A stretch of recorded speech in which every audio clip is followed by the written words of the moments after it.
Hello and welcome to the Genuine Learning blog. My name is Melissa Galasso, and today we're going to talk about a GASB proposal that came out last month that's going to impact some disclosure items. And this is really going to answer some questions that have been raised recently about how do these assets all fit together now that we've got lease assets and subscription assets.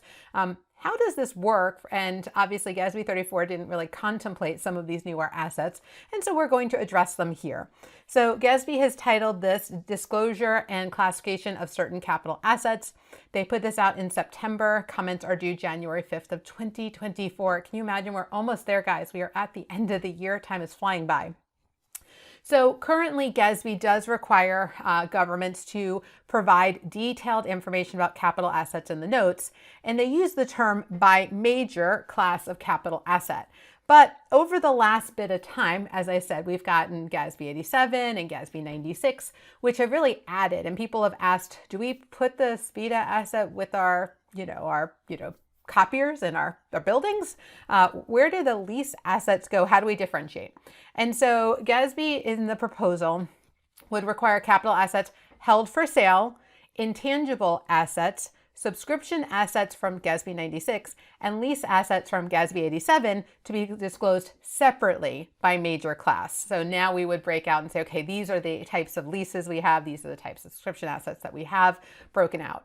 Now, intangible assets that represent the right to use other underlying intangible assets are not required to be disclosed, with the exception of the explicit requirements around subscription assets, right? Because that's the right to software, which is an intangible asset. And so it would be the right to use someone else's intangible. In this scenario, that is in the scope because it's explicit. But if you have the right to use another intangible, those do not have to be included. You don't lump them in with the owned intangibles as we go through there. So that when we look at that intangible class, it should be the intangible assets that the entity owns.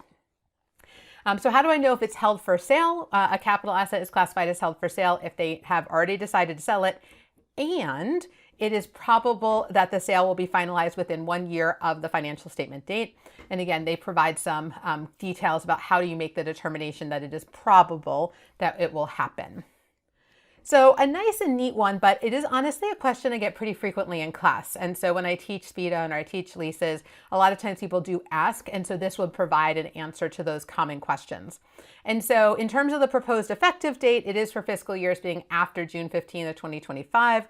So that would be calendar and fiscal 26. However, early adoption is encouraged, and I would expect a lot of people would take them up on this to provide a little bit better understanding in those disclosures. So we do expect this to go through pretty quickly. I don't think this is pretty controversial, but who knows? We'll have to see what comes out of this and if maybe there are other types of assets people feel need to be disclosed separately. So comments are due, again, January. So a good time if you are thinking about it during the holidays and you have a little bit of free time, you might want to give some feedback to the GASB. All right, so that's a wrap this week. It is a short standard, but I do think it will answer a lot of questions. I know it will answer a lot of the questions for my students, so grateful to have this new proposal out there. So thank you guys so much for joining me, and I hope to see you on a future blog. Have a great day, guys. Bye-bye.